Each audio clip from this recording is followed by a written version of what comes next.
समाज। हम इस समाज में रहते हैं और अक्सर एक महत्वपूर्ण बात भूल जाते हैं। ये समाज हम ही तो मिलकर बनाते हैं। सारा समय व्यतीत करते हैं ये सोचने में कि ये समाज क्या सोचेगा, मुझे क्या करना चाहिए, मुझे क्या सोचना चाहिए, क्या पहनना चाहिए, क्या अनुचित होगा, क्या उचित होगा। यदि मैं ये करूं तो उन चार लोगों को ये तो नहीं लगेगा कि मैं बुरा हूं, जबकि मैं नहीं। भय उत्पन्न हो जाता है इन चार लोगों के कारण।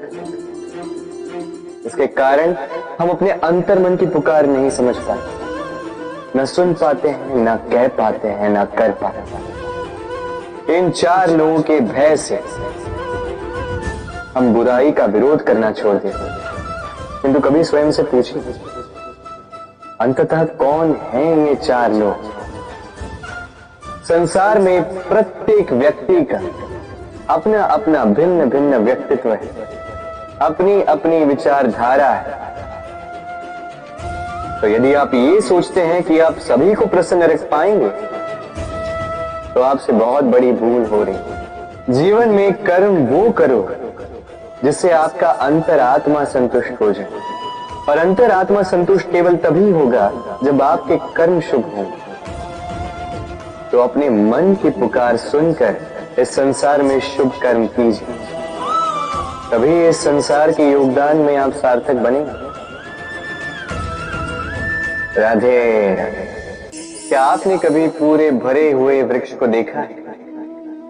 उसकी डालियां कैसे स्वतंत्रता से लहलहाती, किंतु यदि ये डालियां अपनी जड़ों से उचित प्रकार से जुड़ी ही ना, उस वृक्ष की जड़ें गहरी ही ना हो तो क्या होगा? तो क्या वो ये सब आनंद उठा पाएंगे? कदापि नहीं। उस वृक्ष की डालियां बिखर जाएंगी तो वृक्ष भूमिशायी हो जाएगा। उसी प्रकार विचारों की स्वतंत्रता का आनंद आप केवल तभी उठा पाओगे जब आपके संस्कार गहरे हों। तो स्वतंत्र रहिए विचारों से, किंतु जुड़े रहें संस्कार से। राधे राधे।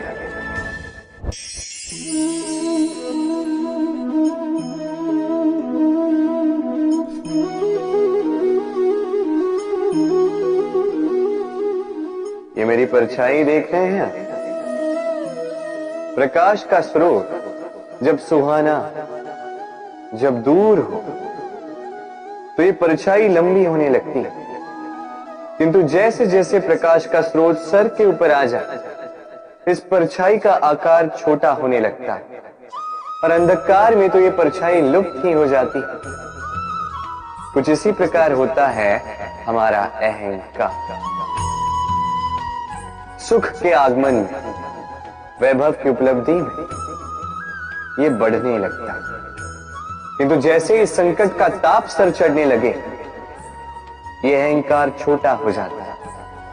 और जब संकट का अंधकार हमें चारों ओर से घेर लेता है, तब ये अहंकार परछाई की भांति लुप्त हो जाता है। तो वैसे भी आपके जीवन में संकट का आगमन आपके अहंकार का तो नाश कर ही देगा, किंतु इसके लिए संकट की प्रतीक्षा ही क्यों करनी? इस अभिमान को बढ़ने ही ना दे, उत्पन्न ही ना होने दे। विवेक की डोरी से थामे रखें इसे।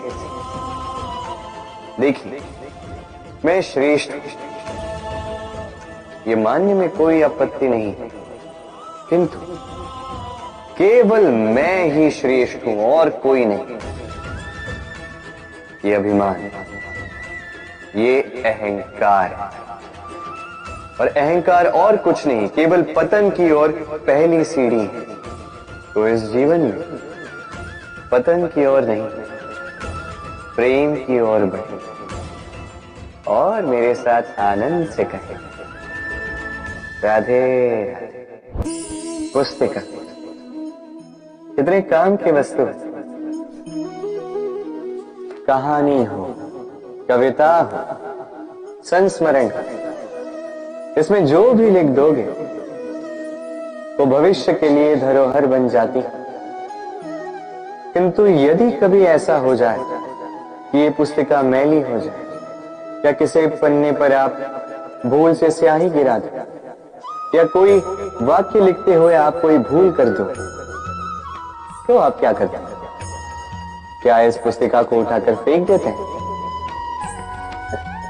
नहीं, केवल एक पन्ना फाड़ देते हो ताकि ये पुस्तिका पूरी सुंदर है। इसी पुस्तिका के भांति होते हैं हमारे संबंध, और वो एक पन्ना, एक भूल। तो यदि किसी संबंध के मध्य में किसी से कोई भूल हो जाए तो उस भूल को संबंध से दूर करना उचित होता है, उस भूल को भुला देना उचित होता है, ना कि वो संबंध तोड़ना, उस संबंध को सहेज कर रखे, क्योंकि भूल तो सभी से होती है।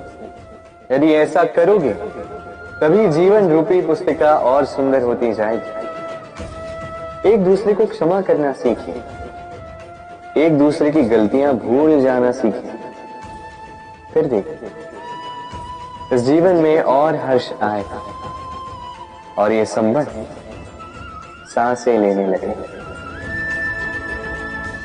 राधे राधे। दाऊ मुझसे कई बार पूछते हैं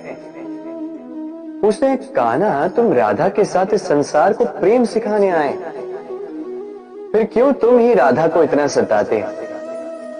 क्यों वो तुम्हें तंग करती है? क्यों ये नोक-झोंक होती है? क्यों ये खींचाता है? अब इसका उत्तर मैं कुछ इस प्रकार देना चाहूंगा। चींटियां उसी घर में प्रवेश करती हैं जिसमें शहद हो। यदि आपके घर में शहद है, कोई मीठा पदार्थ है, मिठास है, तो चींटियां वहां अवश्य आएंगी। कुछ इसी प्रकार होते हैं हमारे संबंध।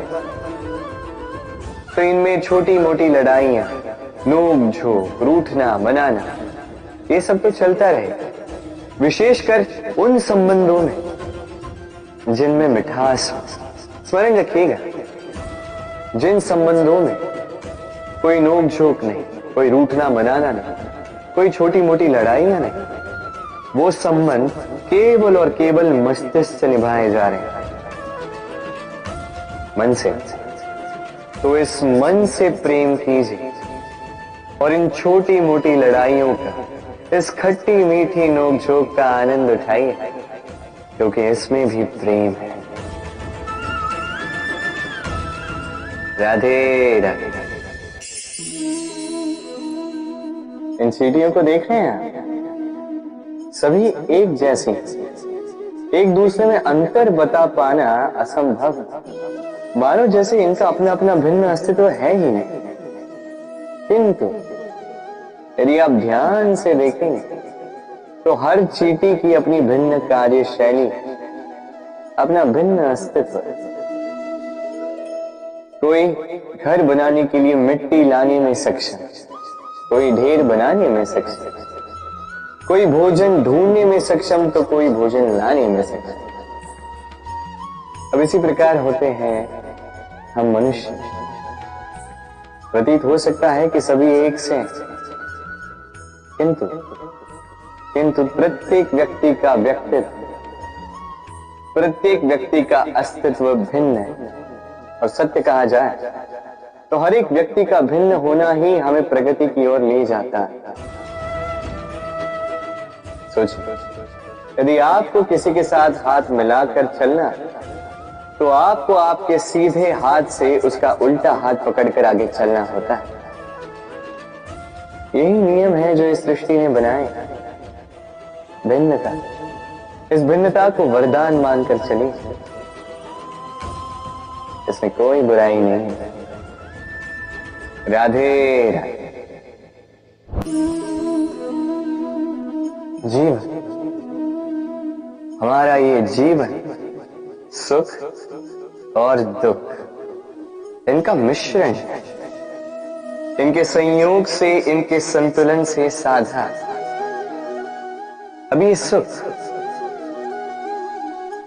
सुख एक ऐसा आभास है जिसे सभी ढूंढ रहे हैं। दुख एक ऐसा अनुभव जो सबके पास है। हर एक के जीवन में सुख और दुख आते रहेंगे, जाते रहेंगे, ये अवश्य जीवन में रहते ही, किंतु सफलता ये हर एक के जीवन में नहीं आती। क्यों? क्योंकि ये सफलता सुख या दुख से प्राप्त नहीं होती। सफलता प्राप्त होती है स्वयं पर विश्वास करने से। तनिक आकाश में सूर्य को देखिए, सूर्य को विश्वास होता है स्वयं पर कि वो आके सारे जगत में प्रकाश फैलाएगा, अपनी पहली किरण से अंधकार को भेदेगा। इस विश्वास के साथ सूर्य आता है और कुछ समय पश्चात समस्त संसार से इस अंधकार का नाश कर जाता। तो स्मरण रखिएगा, ये सुख का आभास, ये दुख का अनुभव, ये आता रहेगा, जाता रहेगा। बस स्वयं पर विश्वास बनाए रखिए, फिर देखिए ये सफलता आपकी दासी होगी। राधे राधे। चंद्रमा कितना श्वेत शुभ्र, कितना सुंदर, किंतु यदि आप गौर से देखेंगे तो इस चंद्रमा पर भी धब्बे हैं। और क्या इन धब्बों के होने के कारण इस चंद्रमा का महत्व कभी कम होता है? कभी नहीं। इसका कारण है चंद्रमा के निरंतर प्रयास। तनिक इस आकाश में देखिए, ये अंधकार सदैव प्रयास करता है चंद्रमा पर हावी होने का।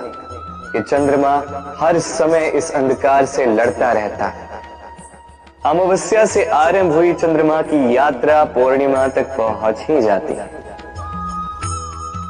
और इसीलिए इस चंद्रमा की पूजा होती है, इसीलिए इस चंद्रमा को महत्व दिया जाता है। इसी प्रकार यदि आप में कोई दोष हो, कोई बुराई हो, तो कोई बड़ी बात नहीं है। प्रयास कीजिए कि उसे सुधार सके, किंतु इसके कारण स्वयं को नकारा मान लेना, ये अनुचित है। स्वयं की भूलों को, स्वयं के दोषों को, स्वयं की बुराइयों को भुलाकर तनिक इस संसार की भलाई की ओर तो प्रस्थान कीजिए। आप देखेंगे कि आपके भीतर का तेज उभर कर निकलेगा। राधे राधे।